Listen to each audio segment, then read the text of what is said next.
Hi, my name is Maya Quinn Galvan, and today I'm going to be talking about early integration of nutrition education and its effect on children's health and nutrition status. My primary audience is going to be parents and guardians of school-aged children who are still living in the home. And I'd like to start off by talking a little bit about the current health status of children worldwide. We are seeing that young children are exhibiting insufficient intake of fruits and vegetables, and according to several worldwide health organizations, this is a really big indicator of health status overall, and making this change is a lot simpler for children than it is for adults. So children tend to be a bit more adaptable to habits in their diet and habits overall because they haven't been experiencing these habits for such a long time, for years at a time. So definitely making this change in children is a lot easier. But as a result of this insufficient intake, we are seeing increased obesity rates. And as I said, this isn't just happening in the United States, it's happening worldwide. In Italy, we are seeing that 35% of young children are either overweight or obese, which is just way too high of a number.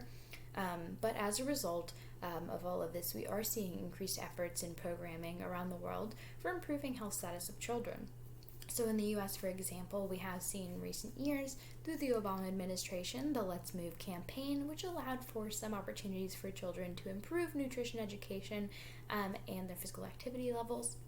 I personally have been able to work in schools within the Tempe, Phoenix area to be able to improve health and nutrition education as well as physical activity levels.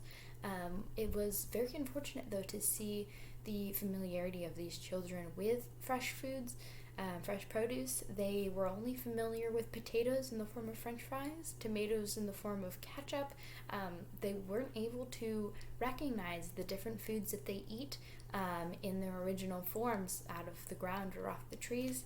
And so being able to increase nutrition education is definitely a very important thing.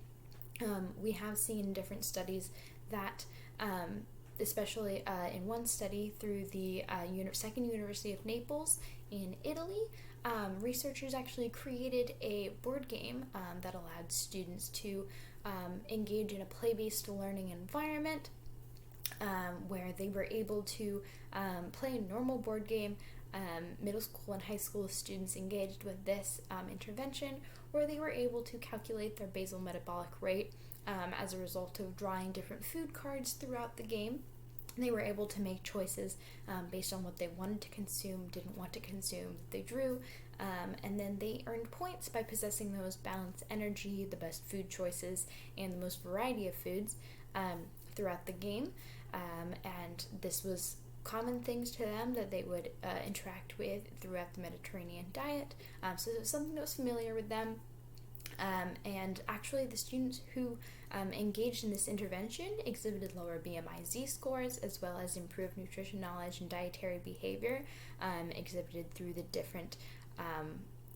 different dietary questionnaires that they performed after the intervention.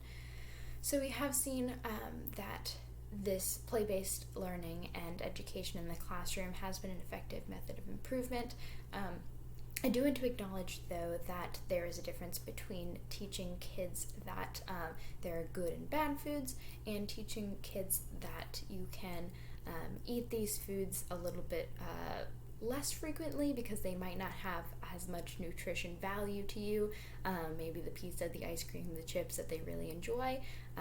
But they can still eat them. They just need to make sure they eat their fruits and vegetables as well and make sure that it's in the right kind of proportions.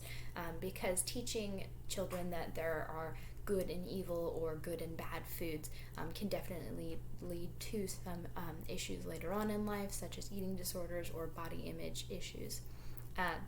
So definitely something to keep in mind. But there can be improvements made as well as in the classroom, also in the home. So children and people in general really love to follow the herd. They love to see what everyone else around them is doing and do that as well, just to fit in. So as a parent, you can be a good example to your child by simply following these things yourself. You can make good choices in your diet. Just be a good example for them and they will want to be like you.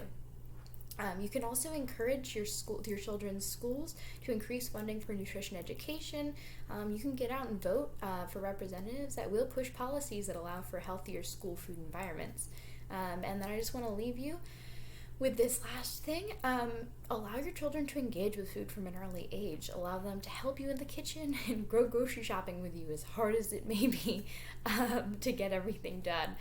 You can start a small garden at home, or you can participate in your community garden. Just allow your children to experience this alongside you. Allow them to make their own choices to some degree, to work with you, to help in the kitchen.